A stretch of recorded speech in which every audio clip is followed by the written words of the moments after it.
Recién nos decía respecto al reclutamiento en los 2 primeros años, decíamos hasta Trelew, que habían tenido una inserción importante en fábricas. ¿De sectores obreros fue principalmente el reclutamiento de ese momento o también de otros sectores?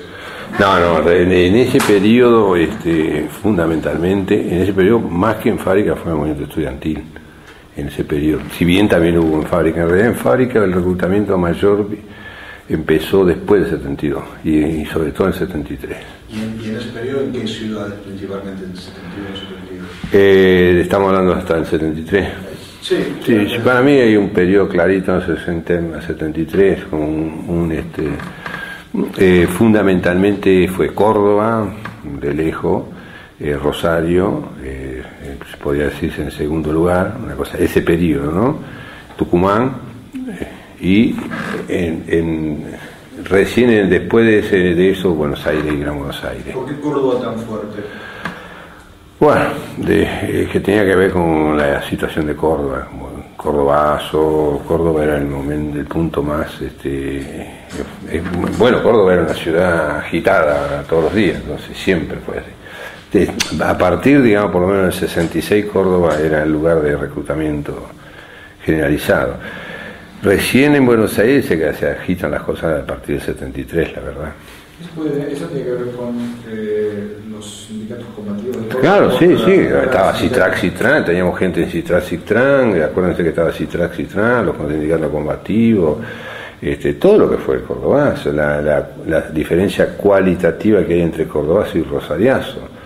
Es decir, Rosariazo fue mucho más violento que el Cordobazo. Sin embargo, el que dio más rédito político fue el Cordobazo, en todo sentido. En el PRT eso se reflejó clarito. En Rosario se reclutaron fundamentalmente combatientes. Me refiero como tendencia de la gente, uno más bueno. Y en Córdoba se reclutaban más fundamentalmente cuadros. Le quería hacer una pregunta sobre eso. ¿La política de reclutamiento era para incorporar gente al partido o era para crear, digamos, No, sí. Era para incorporar gente al partido, pero con un sentido muy selectivo de clase. Es decir, por lo menos la intencionalidad. Por eso estaba concentrada, se buscaba concentrarlo no solo en la clase obrera, sino en determinada clase obrera, que era la gran industria. En ese momento nosotros consideramos que el periodo que se llamaba el periodo del capitalismo monopolista, ¿no? Entonces la gran industria, que era la Kaiser, la Ford, las grandes industrias monopólicas sobre todo, le damos importancia prioritaria, incluso cuando teníamos algún buen cuadro en lugares como si fuera algún organismo del Estado, me refiero a alguna empresa del Estado que era muy numerosa, Ferrocarril, acuérdense que Ferrocarril eran todavía estatales, o correos, o qué sé yo. Si el cuadro era muy bueno, lo sacábamos ahí y lo mandábamos a trabajar en una gran fábrica. Lo sacábamos de sindicatos, supongamos, de ferroviarios, ¿no? Por decir algo, para decirlo un poco como ejemplo. Probablemente un ferroviario lo hubiéramos cuidado por cuestiones estratégicas de transporte, pero si un empleado de correo, seguro, ¿no? Que dejara el correo y que fuera a meterse en una gran... ¿Pero cuál era el sentido de que fuera la gran fábrica? Sí, que fuera... ¿Cuál era el sentido? A reclutar, a construir la organización dentro de la gran fábrica. Y eso dio resultado recién, tuvo su plenitud en el año 74, por ahí. 73, 74, 75, hasta el momento de... Eso tenía que ver con una concepción muy rigurosamente leninista, le llamamos nosotros, de que del sujeto, ¿no? El sujeto revolucionario era la clase obrera, pero más que la clase obrera, el concepto más que de trabajador, el concepto de obrero productor de plusvalía. O sea, por lo tanto, el del correo no era productor de plusvalía, entonces era un trabajador que nos merecía el mejor de los respetos, pero no producía plusvalía, entonces, por lo tanto, tienen una versión, un marxismo ortodoxo en ese sentido, ¿no? El obrero y la gran industria, porque la gran industria es la que es explotadora por excelencia, no es lo mismo que el pequeño empresario, en fin. También por eso Córdoba, ¿no? Porque Córdoba estaba concentrado en la gran industria. ¿Qué participación tuvo el PRT en el Vigorazo? Bueno, el Viborazo de dos maneras, porque ya nosotros en el Viborazo, que fue el 71, teníamos, bueno, además en Córdoba teníamos una buena estructura, teníamos compañeros en varios sindicatos, ¿no? Tal vez no en las células totalmente armadas, pero muchos compañeros de sindicatos y un grupo armado importante. En Córdoba teníamos una fuerza considerable, y entonces lo que se decidió participar en el Viborazo, pero no como guerrilla. Y eso también es una cosa que se lo digo a los piqueteros, que se deben romper, ¿no? Es decir, los piqueteros que van con todo ahí a las movilizaciones, nosotros entonces hubiéramos ido con los fusiles. ¿Me explico? La idea fue que en el Viborazo aparecen algunos compañeros con ahí, pero creo que llevan la bandera del RP, no llevan el fusil, llevan la bandera. Entonces, claro, el tipo que haga una bandera del RP más vale que se tapa la cara, porque después no. Pero si no, los compañeros participaron en tanto y cuando movimiento de masa, y algunos gente como RP, pero no como comando armado. Y lo que sí se hacía en las movilizaciones de Córdoba, no recuerdo si en el Viborazo en concreto pasó eso, pero sí cuando se daban las movilizaciones, es que eventualmente el grupo armado de guerrilla hacía una operación fuera del área de donde, por ejemplo, asaltaba un patrullero, una comisaría fuera. Cosa que después se corrigió también porque con Tosco, que fue un gran aliado, Tosco planteó que eso era equivocado, ¿no? Que en realidad eso perjudicaba. Entonces, bueno, nosotros como a Tosco le teníamos un gran respeto, en algunas cosas le hacíamos caso, en otras no. ¿Y la fuga del penal de Villa Urquiza en Tucumán, más o menos por la misma época, un poco después? Sí, fue en el mismo momento que los tupamaros se fugaron del Carreta, ¿no? De eso me acuerdo, porque los tupamaros se fugaron 100 y pico sin disparar un tiro. Fue espectacular la de Tucumán, y la nuestra fue sangrienta, y además recuperaron parte de los compañeros. No me acuerdo el tiempo, fue 71, por ahí. Sí, porque eso fue lo que decíamos, que entraban y salían, porque justo en el 71, fue más o menos así, en el 71 cae preso, en el 71 secuestran el primer secuestrado que hay, que es secuestrado en serio, que fue Luis Pujal, que era uno de los dirigentes más importantes. Septiembre del 71. En la misma semana o por ahí, un poquito antes, lo detienen a Santucho, Gorriarán y Mena, que eran todos de la cúpula mayor. Y Benito Urteaga estaba preso en Tucumán. Y creo que algo así como una semana después se hace la fuga de Villa Urquiza en Tucumán, y ahí sale Benito Urteaga, y por eso caen los otros presos, pero sale entonces más o menos, bueno, con mucho desorden, pero hay como cierto equilibrio. ¿Y por qué fue así la fuga? Bueno, la fuga, yo no conozco en detalle, porque, bueno, cuando digo eso quiero decir, yo no participé en eso, pero los relatos que me hicieron los compañeros, sobre todo tengo el relato que me hizo Carrizo, que se fugó ahí, es que ellos habían logrado un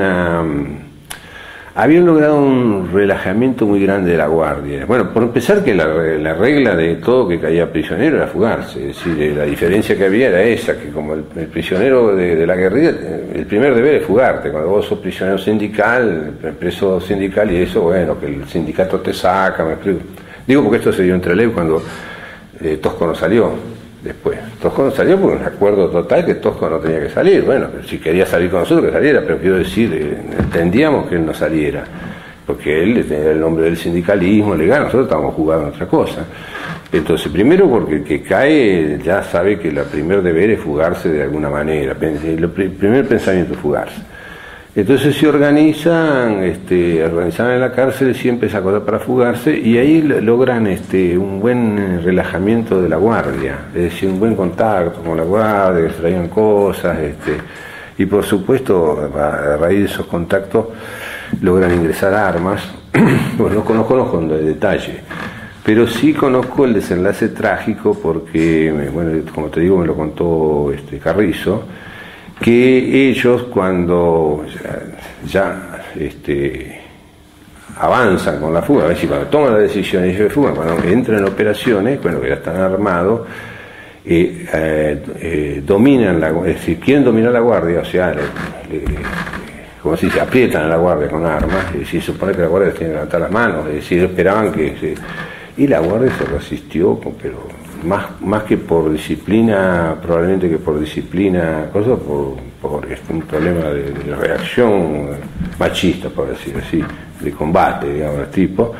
Y bueno, fue inevitable el tiroteo, entonces fue sangrienta la cosa, ¿no? Y después la parte de afuera, digamos que tenía que recoger a los compañeros, estuvo muy mal preparada y la represión llegó a las casas y se los llevó de vuelta.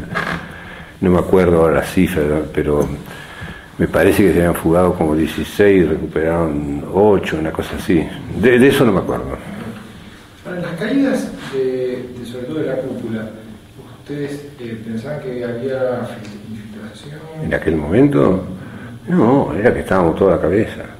No, eso de más clarísimo, no necesitaban infiltración, íbamos toda la cabeza. Era una cosa... esos lemas que te digo, de los chicos a los grandes, de los sencillos a los complejos, todo el partido combate, esto éramos luteranos. Si Santucho decía que había que hacer tal cosa, el primero se ponía en la cabeza, lo tenías que atar. A raíz de eso después tomamos una serie de medidas para proteger a Santucho, algunos cuadros, pero Santucho cayó por descuido las 2 veces que cayó preso, estoy hablando por lo menos de aquel periodo, ¿no? ¿Y cómo reaccionaron cuando Lanús se lanza el GAN?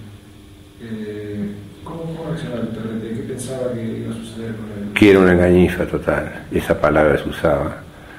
Además esa palabra la usaba Perón también, eso para decir disculpa, ¿no? Que en realidad el Gran Acuerdo Nacional era una engañifa, que lo que querían hacer es disimular, que cambiar un poquito para que no cambie, y que no había nada que cambiar, que no había que... Nosotros rechazábamos todo de plano.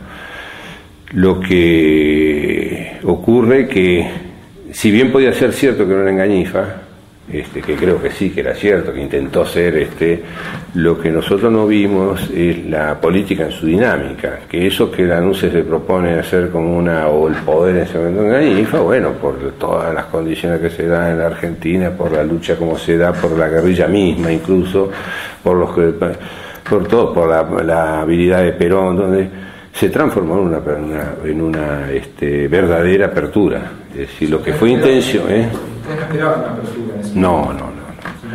No, nosotros decíamos que era una engañifa, pero bueno, teníamos una manera de analizar en el sentido muy lineal, digamos. Bueno, si el gobierno se propone esta engañifa, esto es una engañifa. En realidad yo hoy lo veo con toda claridad. Se propusieron una engañifa, pero bueno, la lucha lo llevó a que esa engañifa se transforme.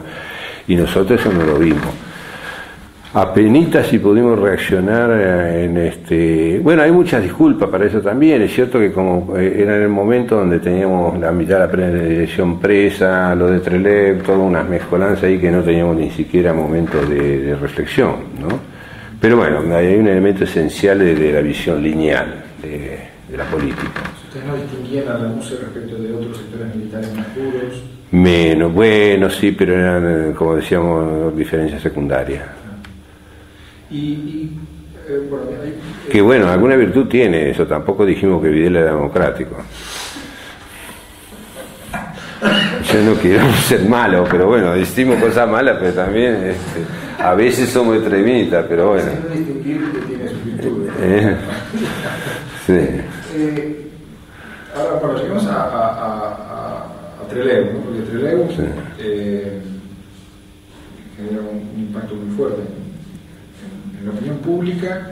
Vos ya dijiste, genera solidaridad. Sí, en general sí, yo estoy convencido. Más allá de que uno es parte. Pero...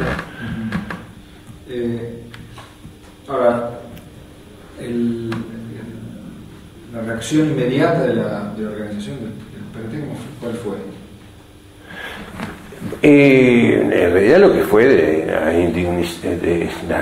la obvia, digamos, indignación, por supuesto, la obvia indignación, pero que se multiplicó. Yo diría que lo de Trelew fue medio parecido a lo que fue lo del Che, digamos, multiplicó el compromiso. En general, así, ¿no? Nosotros, y eso que estábamos mal, digamos, me refiero que no era la organización que del 74, por ejemplo, que era mucho más, estaba Santucho, se había ido, ¿no? Pero renovó, y al contrario, nos quedaba el consuelo que por lo menos los dirigentes fundamentales habían zafado de la cosa y sabíamos que venían, eso, pero para nosotros estábamos seguros que en 2 meses estaban de vuelta, no sé si me explico, ni se nos ocurría pensar que se iban a quedar en Chile, por ahí. ¿Quiénes sabían de la operación previamente? Perdón, ¿quién sabía? ¿Quiénes sabían de la operación? No, se supone que no debía saber nadie, se suponía, pero por internas del PRT que ahí más o menos se sabía que iba a haber una operación. Pero formalmente era lo único que sabía el buró político del PRT, que ni funcionaba, que era Benito Urteaga y otro más, y el famoso comité militar que apoyó de afuera. Y después algunas personas podían saber porque tenían información operativa, pero en general no.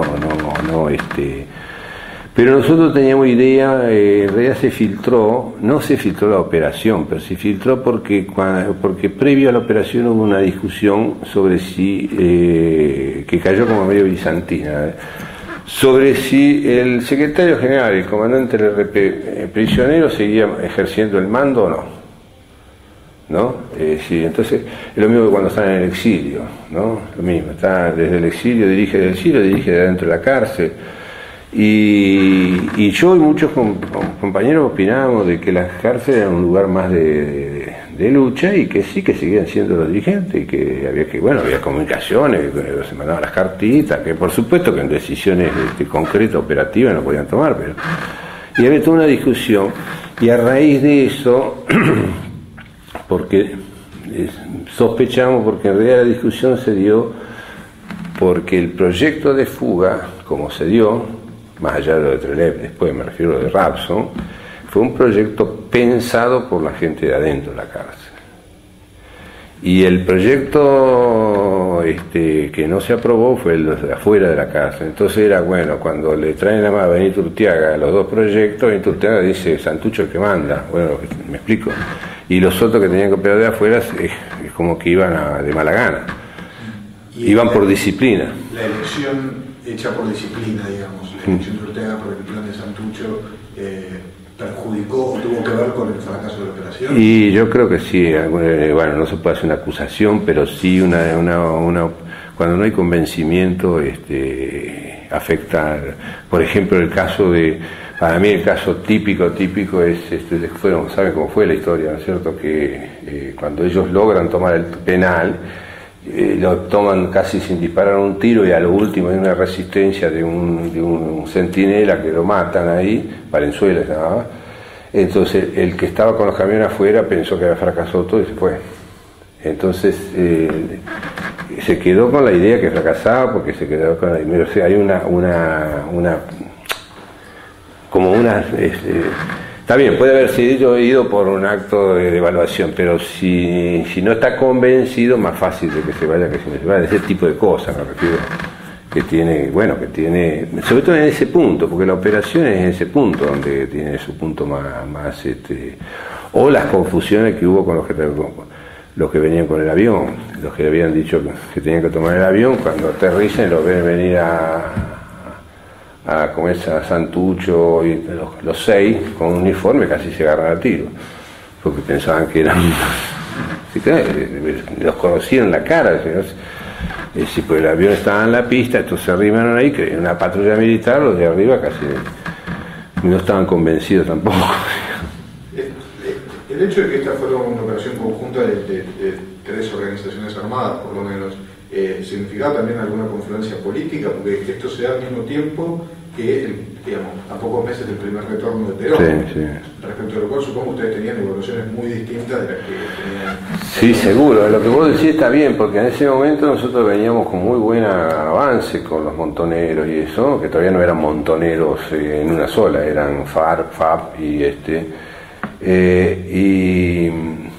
y lo de Trelew sí significó, sobre todo, especialmente creo que nunca hubo un momento de acercamiento tal, porque una operación de esa envergadura donde se dividen los grupos secretos, nadie sabe lo que va a hacer el otro, y supone uno de los grupos de 3-4 personas tiene que estar dirigido suponete 2 o 3 del PRT dirigidos por un montonero, aceptar que además que te dirige un montonero, o viceversa, 2 o 3 montoneros dirigidos por el PRT, me refiero a todo lo que significaba un grado de confianza muy grande, en contradicción con que se empezaba a discutir la apertura del GAN, ¿no?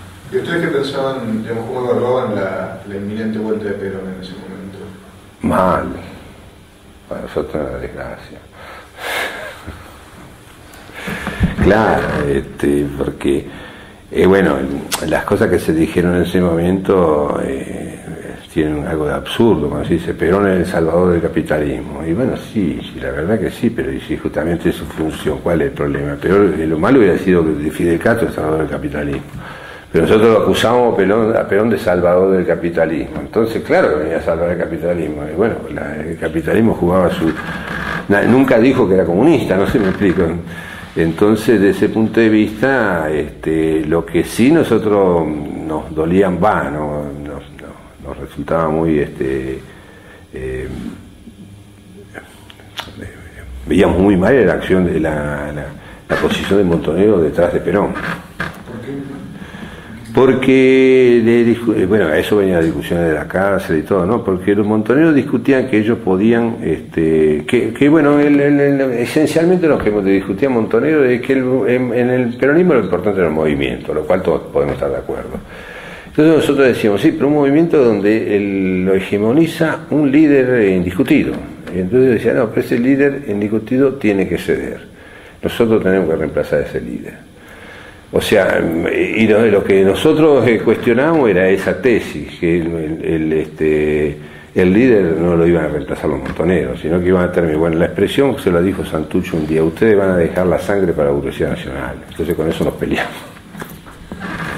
No, más o menos fue así, desgraciadamente, la historia. Ahí estamos en el gobierno. ¿Esas fueron discusiones ya entre Rawson? Sí, ya venían a lo largo de las discusiones. Y sobre todo las discusiones eran con los compañeros que más queríamos, porque las discusiones fundamentales que tenía Santucho eran con Osatín y con Quieto, que eran gente que como venía al lado del marxismo teníamos mucho más, y además más serios, ¿no? Con Firme Dicho no se podía discutir directamente. Ustedes veían un Perón que volvía para salvar el capitalismo, pero veían un Perón que podía organizar además la AAA o no nos extrañó demasiado, pero lo que pasa es que la posición del PRT en eso era es difícil de explicarla porque tiene que ver con cómo se trata el tema del peronismo como cualquier movimiento más en todo caso, ¿no? Que el problema nuestro era que la clase obrera tenía que ser el sujeto de la revolución, pero para eso se tenía que desperonizar. Entonces nosotros apostamos a la desperonización de la clase obrera. Entonces, por el contrario, pensábamos que si lo denunciábamos a Perón, cuando la clase obrera viera que lo que iba a hacer Perón, o sea que Perón iba a hacer todo mal, perdón que lo digo así, pero digamos, ¿no? Que Perón no iba a ser ni siquiera iba, porque además nosotros éramos muy economicistas en el análisis, digamos, de la estructura de los países. Entonces decíamos, en la coyuntura actual de América Latina y de Argentina no hay posibilidades de un estado de bienestar. Entonces, por lo tanto, Perón va a fracasar y la clase obrera va a ver el fracaso y se va a hacer socialista. Así sería el mecanismo. Pero entonces no hay que darle manija a Perón, sino hay que denunciarlo. Nosotros que decíamos nosotros decíamos esto, Perón sí va a venir, pero como no va a poder resolver el problema, va a tomar posición del lado de los capitalistas. Con lo cual no nos equivocamos. Pero que viniera Perón para aclarar las dudas. No, lo que pasa es que eso no dejábamos de observar que nos producía un flor de complicación en una línea tan clarita como íbamos hacia la guerra revolucionaria por el socialismo. Entonces el GAN... Si no moría en el exilio, era mejor. Casi mejor, claro. Si seguía la dictadura era mejor. La segunda cosa que podía pasar era que Perón viniera y mostrara que no resolvía la situación. Claro, nosotros lo que digamos de bueno de la situación de apertura era que la apertura permitía un oxigenamiento de la clandestinidad, o sea, aprovechar el partido en la clandestinidad, aprovechar todo ese periodo, pero que había que denunciar a Perón con todo. Es decir, que Perón no iba a poder resolver los problemas argentinos porque no había lugar para un Estado, que lo cual también es cierto, es decir, no es que manejábamos cosas en el aire. Pero la política va por otro camino. Ahora, y en la evaluación de esos primeros momentos, del primer regreso de Perón, la idea de un peronismo que volvía a gobernar no se imaginaba como una confrontación dentro del movimiento que pudiera generar una crisis política general. ¿No se veía esa situación? No, sí, lo que nosotros sí veíamos que iba a haber una confrontación, justamente cuando vimos que era un hecho que volviera. En realidad nunca pensamos que volviera. Ahora, cuando vimos que era un hecho, es decir, que se daban las elecciones y que las elecciones las ganaría, o que ganó Cámpora, entonces el planteo dijimos, bueno, está bien, pero la gente viene de una dinámica de lucha que no se puede perder, es decir, no se puede bajar, porque viene una dinámica, por otro lado viene de recuerdo un estado de bienestar que quiere volver a tenerlo con todo legítimo, y bueno, cuando Perón no puede dar esto, sea Perón, sea Cámpora, el Astilla, que no puede dar esto, el choque va a ser inevitable, que de alguna manera fue así. Lo que nosotros no vimos, me parece que no, me parece que en eso no estábamos en desacierto, entonces había que tener una política para eso, y bueno, esperar que pase todo esto, y lo que pasa es que nosotros al mismo tiempo lo que planteamos que ese choque entre las aspiraciones de un pueblo que estuvo acostumbrado y el gobierno que no iba a poder, ese choque iba a ser aprovechado o bien hacia una derechización del peronismo. También contábamos con Perón se podía morir, lo cual estaba parte de la contabilización. Se derechizaba el peronismo, o bien iba a haber un nuevo golpe de Estado. Entonces, lo más probable era un nuevo golpe de Estado a la larga o a la corta. Entonces nosotros nos planteamos que las Fuerzas Armadas, que sabían esa situación, es decir, que compartían con este análisis de esto, iban a prepararse para dar el golpe de Estado. Y nuestra política era no dejarlas preparar. Nuestra política fue no dejarlas que se prepararan para dar el golpe de Estado a los 2, 3, 4 años. Y ese no dejarlas que se prepararan consistió en empezar a atacarlas. Entonces de ahí aparece el absurdo que mientras la lucha para decirlo así, ahora te lo digo con palabras de ahora, ¿no? Mientras la lucha de clase, por así decir, para usar palabras se desarrollaba en la sociedad civil contra el gobierno, es decir, y bueno, las fuerzas represivas, el aparato represivo del Estado, y además gran parte dentro del propio peronismo,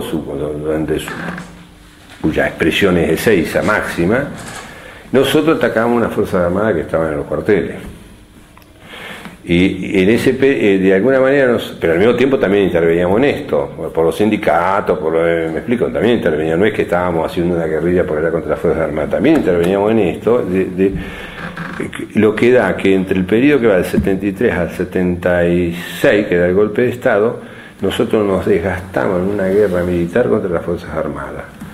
Y un choque político conflictivo contra el Estado y el peronismo, nos desgastamos, y cuando se da el golpe de Estado estamos tan desgastados que nos hacen pelota. Volviendo entonces al momento del 72-73, digamos, frente a la candidatura de Cámpora y el entusiasmo de gran parte del peronismo de izquierda, de gran parte de la sociedad, con la posibilidad del gobierno de Frejuli, ¿qué alternativas políticas ve el PRT para llevar a esas elecciones, digamos, la abstención, la participación, eventualmente la alianza con el Frejuli? ¿Cuáles son las discusiones? En el momento ese, que es cuando Santucho sale de Trelew y vuelve, ¿no? Santucho salió en agosto de Trelew, de Rapson, y a fines de diciembre estaba de vuelta en Argentina, me refiero, porque se fue a Cuba, todo eso. Santucho ahí es importante porque cuando él regresa puede ordenar la discusión, porque hasta ahora era una bolsa de gato, que fue un defecto del PRT toda su vida, ¿no? Por lo menos de Santucho plantea que, dadas como están las condiciones fines del 72, que ya están llamadas a las elecciones, que el peronismo va a elecciones, que no va a haber restricción más que este juego que hizo la anuncio de que va a Cámpora, es obligatorio no podemos boicotear las elecciones. Primero hay todo un periodo, cuando sale ya nosotros planteamos el boicot, pero que dado como están las condiciones ahora, no, y bueno, buscamos a Lenin, todo lo que explicaron, que hay que hacer entre elecciones, y entonces que sería erróneo ignorarla. Entonces que lo que corresponde es aceptar que las cosas son así, participar y sacar todo el rédito posible en términos tácticos, para reforzar la estrategia. Pero dadas las condiciones que tenía el PRT en ese momento, que estaba medio destrozado, digamos, muchos prisioneros, estaba más débil que en el quinto congreso, no podíamos participar. Entonces optamos por abstenernos, pero por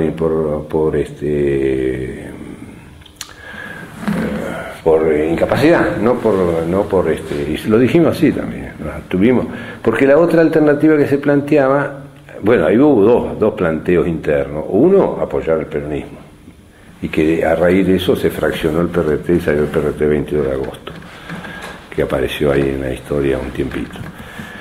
Y el otro de una cantidad de compañeros que se planteaba de que, bueno, que había que apoyar a la Alianza Popular Revolucionaria, se llamaba, ¿cómo era? Creo que estaba Allende, el PC, toda la izquierda, ¿no? Que hizo un buen papel, a pesar de todo, en las elecciones. Digo, creo que hizo un buen papel dentro de lo que fue, que bueno, que había que apoyar a la alianza esa, y bueno, el PRT no podía actuar si no tenía cierta hegemonía, entonces nosotros íbamos de coladito. ¿Cuál fue la decisión finalmente? ¿La abstención? No, abstención, pero abstención, eso fue claro, fue abstención porque no nos daba el cuero para participar. ¿En ese momento no había organizaciones políticas que estuvieran mínimamente activas?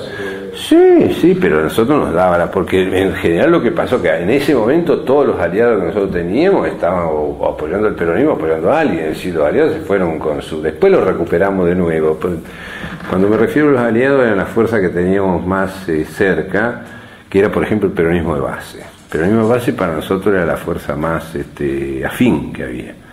Bueno, y el tratamiento con algún grupo, todo lo que fue el partido intransigente, todo eso en ese momento se alinearon en distintos lugares, y lo que correspondía era que nosotros nos hubiéramos alineado con alguno. Hay algo que se dice frecuentemente ahora que nombró el partido intransigente, y también en aquella época señala que tenían también bastante diálogo con algunos sectores del radicalismo. Había, digamos, muchos militantes del PRT que venían de familias de tradiciones radicales. ¿Esto tenía alguna influencia en los diálogos y en las relaciones políticas del partido? Urteaga, Silvia, Provenzal. Yo creo que sí, que a nivel de dirigente sí. Es decir, esto que estoy diciendo, en aquel momento me habían mandado a Siberia, pero sí, yo creo que sí. Yo creo que sí, que el hecho de que Robbie venía de familia radical, como quiera que sea, que Corriarán también, que Benito Urteaga también, digamos. O sea, que hay una cúpula más de tendencia no peronista, que el caso mío yo soy neutral en ese caso, ¿no? Pero en todo caso yo nunca fui gorila tampoco. Hacía porque al menos contamina la cosa, porque por ejemplo cuando se vienen las elecciones, bueno, que ya no hay remedio, ¿viste? Las elecciones se vienen. Yo soy nacido en Zárate, y en Zárate el peronismo no ganaba las elecciones, el peronismo las robaba.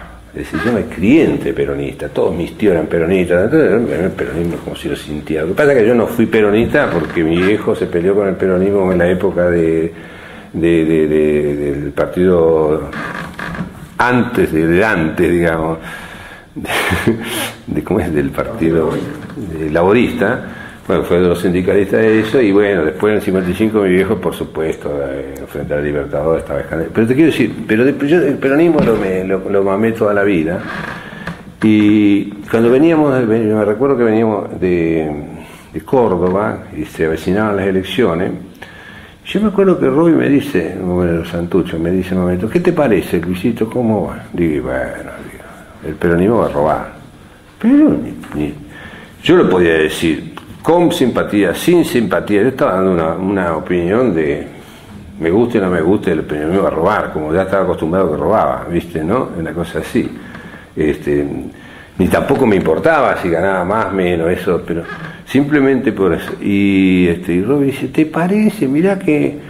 Ay, no, Robbie, lo único que falta, que me haga la ilusión, dice.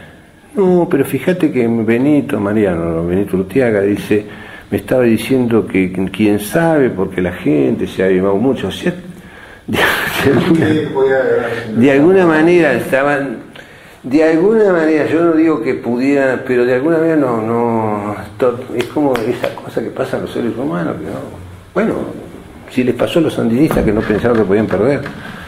Lo más grave que hicieron los sandinistas, fue lo más grave, esta es mi opinión, lo más grave que les pasó a los sandinistas, no es que perdieran las elecciones, sino que no pensaron que podían perder.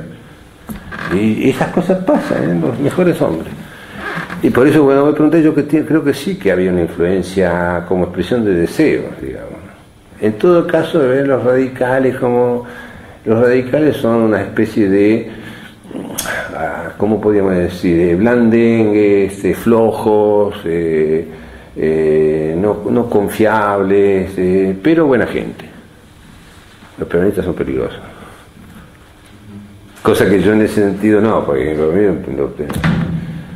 Pero acá estamos tratando de la idea que vos explicaste de la desperonización, ¿no? Se ve que desperonizar habría que lograr que eso entrara en crisis.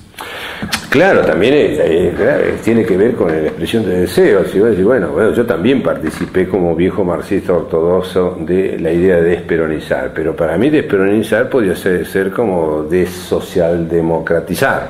¿No me explico? Una cosa de algo que, bueno, no es lo peor, pero no es lo bueno. Entonces, pero para alguna gente el peronismo es como una cosa casi epidérmica, digamos.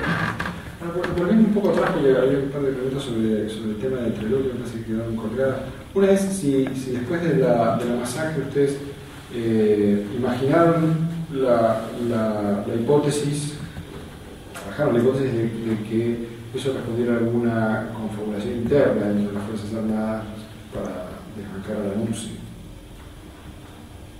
No, porque además nuestro estilo de razonar no permitía demasiado eso. Nosotros éramos lo contrario a la estructura del PC, para decir que ve conspiración en todos lados, ¿no? Hay una manera de pensar en la conspiración. Nosotros más bien siempre pensamos exactamente lo contrario y defectuosamente lo contrario. Es decir, el enemigo es un bloque. Justamente nuestra debilidad es creerlo demasiado bloque, como la debilidad de los otros creer que hay tanta fisura que se va a caer todo, ¿no? Y entonces si bien estábamos siempre diciendo, bueno, hay corrientes internas, todo eso, pero siempre teníamos como el concepto de que en última instancia se arreglan las cosas y esto es, realmente esto es la determinación de cómo va a ser el futuro de la lucha de clase en Argentina. En realidad los militares lo que están dando con esto, sea porque viniera al lado de la Marina, lo sea, pero lo que están dando es una señal de lo que va a ser, ¿no? La otra cuestión es esta oportunidad que abre Trelew, que es una solidaridad mucho más amplia para la propaganda revolucionaria, ¿no? Para esa situación también habría la perspectiva de que los militares estaban cambiando de actitud, digamos, ¿no? De que se podía conseguir solidaridad, pero había un tipo de represión que estaba dispuesto a llegar mucho más lejos. ¿Eso cómo lo evaluaron? Bueno, también se había dado la represión en Trelew a la gente, ¿no? Aparte, digamos, de los hechos de Trelew, después que la gente que empezó a lo que relata Eloy Martínez sobre lo que pasó en la ciudad de Trelew, la represión en la gente y todo eso, no, para nosotros la cosa se venía cada vez más dura. En eso, al contrario, porque lo que yo me confundo en el tiempo, si en ese momento ya el GAN estaba muy avanzado en la época de Trelew, ¿no? Entonces, lo que yo no me acuerdo en qué momento nosotros sí decíamos que las elecciones son una engañifa, que el GAN es la gran estafa, que está bien, como publicidad, como propaganda uno puede. Ahora, ¿en qué momento nosotros tomamos conciencia, por así decirlo, que esto ya es una realidad? Me parece que es muy avanzado, me parece que fue por ahí, por fines del 72. Entonces, hasta Trelew nosotros todavía estamos con la guerra por la guerra y la guerra, ¿no? Eso sería coherente que esperemos más dureza en el enfrentamiento. Y recién a fin, sí, porque tiene que ver cuando regresa Santucci y todo, que dice, bueno, acá hay esto es una realidad, vamos hacia la elección y tenemos que ver cómo hay manera. Y la pregunta sobre el tipo de represión también tiene otra relación con otra cuestión, que es el uso de los tribunales, ¿no? Porque hasta ese momento les tenían presos, básicamente. Sí. Y tenían la oportunidad de defender a esos presos. Sí. ¿Cuál era la política del PRT en esas defensas? Bueno, dependía de la caída del compañero, pero ahí manejábamos dos criterios, ¿no?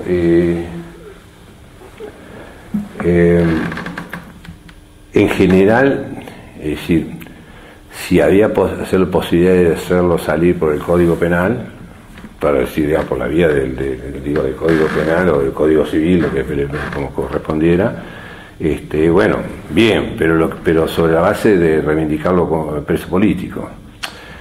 Me explico, quiero decir, si el delito se lo toma, pero porque la otra alternativa era lo que se llama juicio de ruptura, ¿no? Y que hubo casos de juicio de ruptura donde vos no le negás al tribunal que te juzgue porque vos estás en un acto de guerra y te declarás combatiente del Ejército Revolucionario del Pueblo, número tanto, y te acoge a los Tratados de Ginebra. Eso hubo algunos casos. Pero en general los abogados que tenían los militantes del PRT no eran del PRT.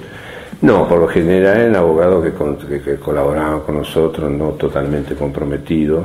Lo que ocurría era muy fácil, que a medida que se comprometía quería militar.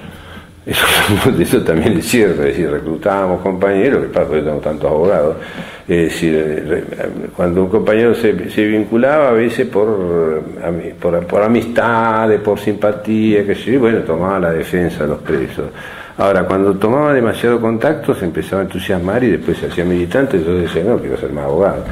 Y él abandonaba. Y por eso nunca terminamos de tener nuestros propios abogados, me refiero en el sentido como cuerpo de abogados. Ahora, volviendo al tema de la opción entre los dos que fue de juicio, el primer juicio generaba una contradicción, que era, había que hacer una defensa política, pero utilizando el Código Penal. Claro, exacto. Era una contradicción a veces difícil, pero por lo general tenía que ver con la negación de los hechos y dejar el hecho, digámoslo. El abogado Estrasad aconsejaba una estrategia que era negar los hechos penales y dejar los hechos políticos. Suponte, decía, ¿tenía la pistola de 45? No, yo no tenía la pistola. Me la puso la policía, así del absurdo. Y decir, pero usted estaba ahí manifestando, sí, porque tengo derecho por la Constitución Nacional de manifestar, qué sé yo. Me explico, ¿no? Eran un enredo esos juicios, ¿no? Que por otro lado los jueces tenían una actitud relativamente benévola en general, ¿no? ¿Cómo evaluaban? Me interesa esto, la conducta de los jueces. Mirá, la imagen, yo, bueno, hago mal en hablar de esto, que yo no fui preso, pero la imagen es que los jueces, no digo para nada simpatía, ni se me ocurre, el Poder Judicial es lo peor que tiene este país, pero medio como que no querían meterse, los jueces tenían alguna cosa, no sabían cómo iba a terminar esta historia, ¿no? Entonces más bien trataban que se cumpliera la ley, o sea, y bueno, y cumplir, en general no fueron jodidos los jueces, ¿no? Aunque sin embargo en el momento de Trelew sí... No, pero en Trelew el juez se jugó entero a favor de los muchachos. Lo que fue que la Marina lo negó totalmente, casi lo secuestran al juez. El juez que intervino en Trelew, ¿no? Él dijo, yo doy las garantías, pero... Quiroga, a Quiroga. Quiroga creo que sí. Sí, creo que sí, Quiroga sí, pero si además cuando lo sacaron el juez empezó a protestar y el juez se lo llevaron a punta de pistola. No, creo que tenemos una confusión, porque está el juez federal. El juez federal. Claro, el juez federal de ahí, pero al mismo tiempo creo que se encontraba en Trelew Quiroga, que era juez de la Cámara. Ah, eso no recuerdo. Creo que sí, pero bueno, no importa. Pero el juez que negoció, digamos, que puso el cuerpo para negociar y la compromiso, el tipo se jugó en serio ese. No me acuerdo, cosa que no sé, no me acuerdo, pero eso seguro. Sí, porque... Y después otro, bueno, no hubo tantos juicios tampoco, porque la mayoría de los compañeros quedaban al PEN. Después vino la amnistía, todo eso. Hay una cosa respecto a lo que decía antes de los abogados que dejaban de ser abogados para pasar a ser, digamos, militantes del PRT. ¿Qué cantidad de militantes profesionales había, digo, que habían dejado sus trabajos, de hecho? Digo, ¿esto era buró político, era de lo más amplio que esto? No, era inmenso. La gente que dejó la profesión, la carrera, la profesión, bueno, lo que pasa es que dado la edad muchos dejaron la carrera estudiantil. En el buró político 4 o 5 te dejaron la carrera estudiantil y Santucho era contador que nunca ejerció, nunca llegó a ejercer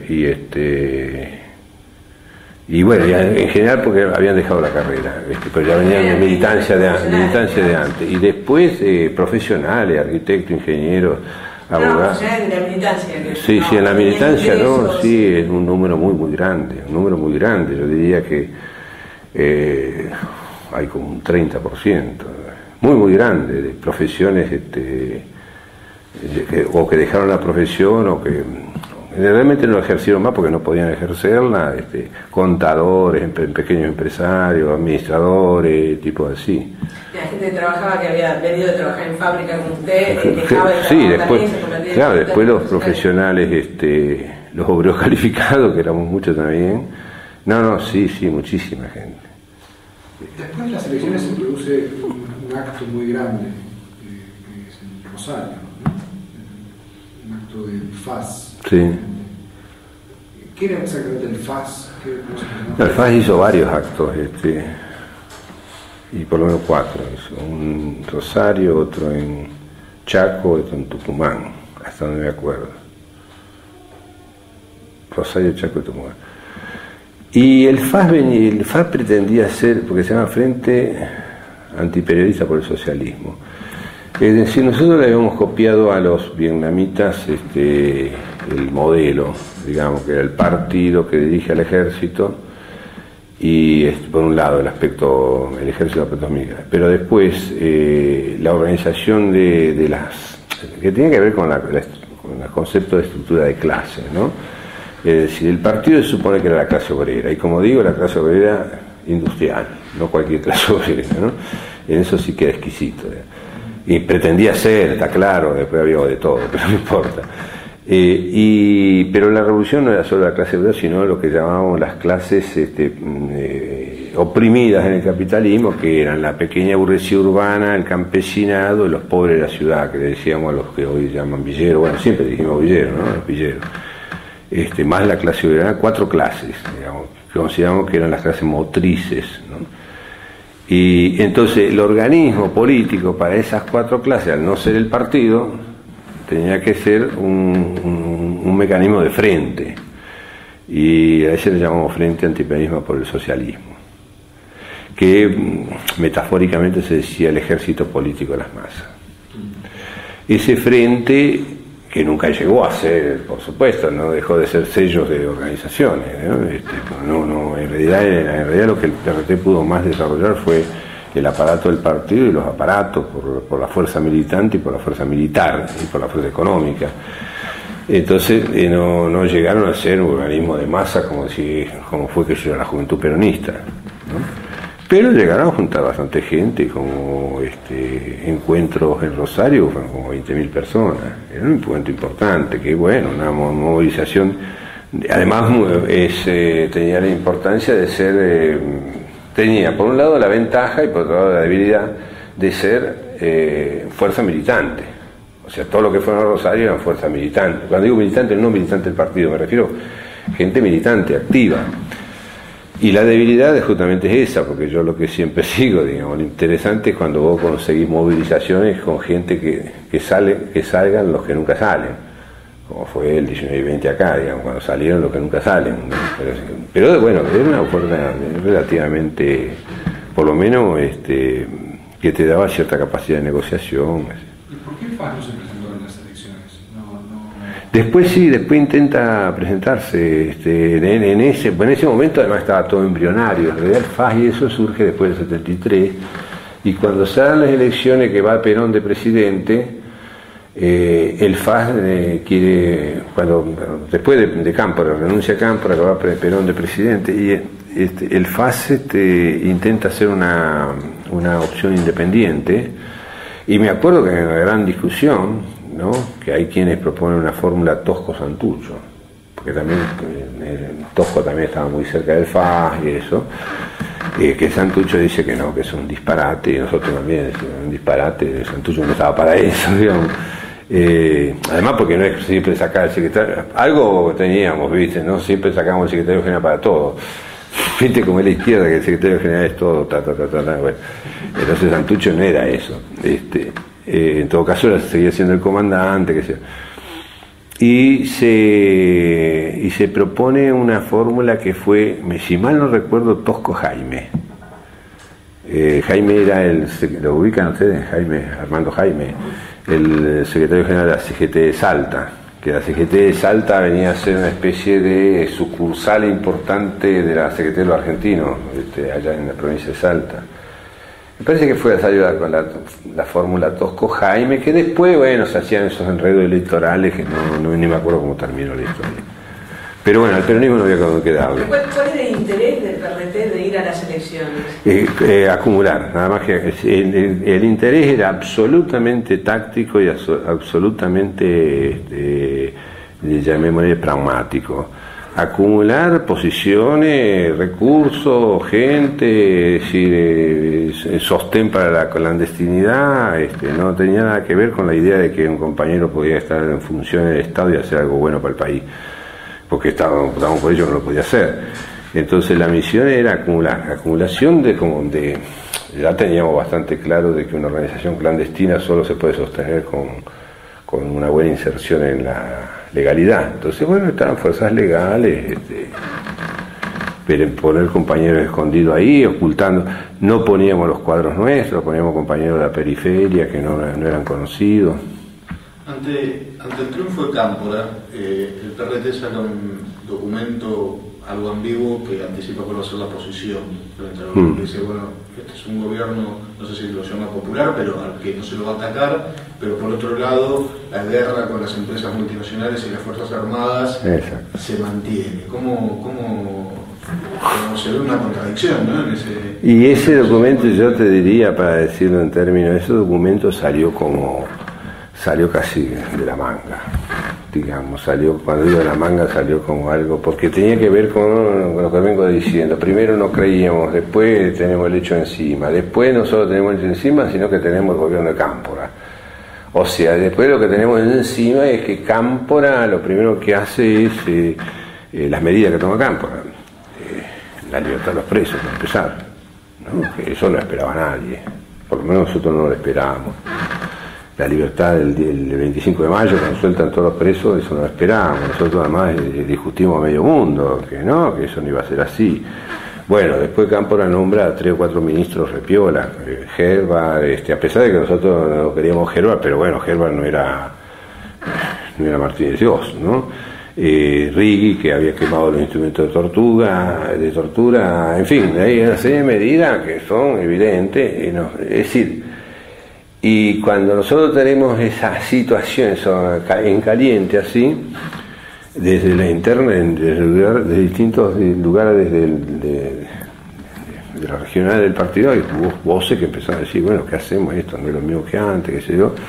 Entonces el buró político reaccionó y sacamos esa carta, que salió ambigua, como vos decís, bien la palabra no sé si es ambigua, pero más o menos ambigua, porque efectivamente era una contradicción, decimos con todas las luces, este es un gobierno popular elegido por el pueblo, por lo tanto es popular, vamos a ser respetuosos del gobierno, con la idea de que esto es el gobierno pero no el poder siguen siendo las empresas imperialistas y las Fuerzas Armadas que son el sostén, y por lo tanto no atacaremos al gobierno, fíjate que decimos ni a la policía, porque la policía depende del Poder Ejecutivo, ¿no? Lo que aparece falso ahí es que la Fuerza Armada también depende del Poder Ejecutivo, ¿no? Bueno, te admito, ¿no? Pero fíjate que decimos la policía mientras la policía no ataque. A la Fuerza Armada sí, porque son las empresas imperialistas. Bueno, salió de la manga, eso. ¿Quieren registrarlo como historia? Hubo que dar una salida a eso y bueno, la carta Cámpora, que por suerte duró 40 días, ¿no? Porque si no, no sé qué hubiéramos hecho después. Y en el momento de la amnistía, ustedes tampoco esperaban que hubiera una liberación de presos. No, tanto es así que nosotros un tiempo antes, no sé cuánto, del 25 de mayo, secuestramos un alto, fíjense que es lo que en contradictorio con lo que dije hoy, ¿no? Pero nosotros secuestramos un alto oficial de la aviación, de la Marina, el almirante contraalmirante alemán, sí. Y lo secuestramos un tiempo antes del 25 de mayo. No me acuerdo si lo secuestramos antes después del 11 de marzo, pero no importa. Y entonces le propusimos al gobierno cambiarlo por 40 presos políticos que iban a salir a Chile. Y el gobierno empezó a negociar. El gobierno en ese momento era Lanuse, ¿no? Empezó a negociar. ¿Te acuerdas que te dije antes que no negociaban nunca? Ahí empezó a negociar, ¿viste? Y bueno, empezaron negociaciones, que sí, que no. Bueno, esas cómo se hacen las negociaciones, y tanto así que el 25 de mayo de 1973, ese glorioso día, con todo el mundo disfrutó del devotazo y todo eso, me mandaron en misión a Chile a recibir los compañeros. Yo estaba en Chile, había ido el 20, una cosa así, a preparar el recibimiento de 40 guerrilleros que habían sido canjeados por el alemán. Y entonces voy a Chile, bueno, pues tengo que hablar con el MIR, ¿qué hacemos? ¿Cómo dónde lo mandamos? Bueno, un quilombo, no es cuestión de que caigan los paracaidistas ahí. Y estoy arreglando eso, y la gente en Chile me dicen, había refugiados de todo tipo en Chile, y me dicen, pero en Argentina, como viene la mano, que viene el peronismo, que ahí no. Y el día 25 de mayo, me acuerdo que me estaban los tupamaros ahí, el día 25 de mayo me llaman así, dice, compañero, acaban de liberar a todos los presos en Argentina. ¿Qué? ¿Qué tiene que decir? Sí, dice, las noticias son estas, dice, pero ¿cómo? Entonces empezamos, sí, acaban de liberar a todos, Perón liberó a todos, el Cámpora liberó a todos. Pero nosotros manejábamos la teoría de que Cámpora iba a liberar solo a los presos peronistas. Bueno, por eso te digo, eso te marca, por supuesto, a Alemán lo liberamos 3 o 4 días después, con toda la gloria, y yo me tomé el avión de vuelta, pero me perdí todo. La decisión de la amnistía para Cámpora, por lo menos, suponía un intento de pacificación. Sí, seguro. De desactivar la lucha armada, establecer un punto cero. Ahora, la estrategia de ustedes de continuar con las operaciones iba en contra claramente de eso. Sí, bueno, pues tenía que ver con lo que te dije anterior, que con esta ambigüedad de si fueron las Fuerzas Armadas, etcétera. Y yo creo que lo que no se puede desconocer en este hecho es que si hubo una chance para que nosotros, como fuerza un poco más madura, hubiéramos madurado en ese momento, eso de que lo que fue la tregua, haberla madurado y qué sé yo, la verdad que si hubo una chance de que pudiéramos haber corregido, por así decir, enseguida vino Ezeiza, los hechos de Ezeiza. Entonces los hechos de Ezeiza más que reafirmaron toda nuestra... O sea, que Cámpora podía tener la mejor voluntad, pero que el peronismo no iba a dar chance. ¿Me explico? No digo para justificarlo, te quiero decir que realmente si había una chance de que empezáramos a madurar, porque para mí la carta a Cámpora fue una señal de, aunque ella se ha dejado de la manga, bueno, empezamos a modificar, apareció el operativo Dorrego, los puteamos, pero bueno, pero después vino lo de Ezeiza. ¿Qué pensaron con el operativo Dorrego? No, estábamos en contra, en ese momento estábamos en contra, colaboración con las Fuerzas Armadas. Bueno, nosotros, viste, en eso está claro, ¿no? Ahora, esa chance, ¿ustedes la exploraron concretamente o fue su especulación? No, pero sí yo lo planteo a término de hipótesis, ¿no? Digamos, que yo también, además de protagonista, pienso. No, pero sí nosotros teníamos muchas presiones, es decir, saludables presiones, mejor decir, teníamos presiones cubanas que eran, no te cuento, ¿no? Y bueno, y de los aliados, eso, es decir, y bueno, de alguna manera que era como la misma carta sale por una serie de presiones, y pudiera haberse, yo lo que digo, si había alguna chance que pudiera ser, o que hubiera habido otro fraccionamiento, no sé, Que cuando los hechos de Seiza nosotros nos abroncelaron de nuevo total. Entonces me interesa ese muy breve momento, porque si esa chance respondía a ciertas presiones, también tiene que ver con que había actores internos del PRT que estaban dispuestos a escuchar esas presiones. Sí, por ejemplo, los compañeros de Córdoba, ellos plantearon en la elección que había que apoyar a Obregón Cano y a Tilio López. Lo que pasa es que disciplinadamente, bueno, no se pelearon, simplemente la propuesta de ellos no prosperó, pero los compañeros de Córdoba dijeron, no, acá nosotros lo que podemos hacer, dice, bueno, está bien, votemos en blanco en orden nacional, pero en la provincia podemos a Obregón Cano y a Tilio López. ¿Y cuál era la posición de Santucho cuando se... No, mucho más rígida. Santucho es, como dice María Sebane, a todo nada, era mucho más rígido. Que nada, ¿no? En ese sentido bastante más rígido. ¿Y los demás? En general éramos todos rígidos, pero bueno, siempre hay gente más permeable, ¿no? Y yo no sé cuánto Santucho hubiera aflojado. ¿Y el sector de 22 de agosto que... Por ejemplo, ese rompió justamente por eso. Los de Córdoba plantearon, el 22 de agosto planteó apoyar el peronismo, y como no dimos bola, se fueron. Directamente rompió. Era una señal de que había... Yo no sé si no podía haber habido otras señales más fuertes. ¿Y ese sector era considerable o un sector muy chico? No, pero no dejaba de ser importante. Era chico, pero no importa. ¿Y después volvió a absorberse cuando...? No, realmente después terminó con el peronismo revolucionario. Fueron consecuentes con la idea del peronismo. En realidad eran los compañeros que tenían más, bueno, nosotros decíamos despectivamente, eran los peronistas. Pero, bueno, que decían los compañeros que tenían más tendencia a una visión más flexible. Parece que vamos bueno. Se acabó el cassette. Así que nos queda, gastamos todo el cassette. No.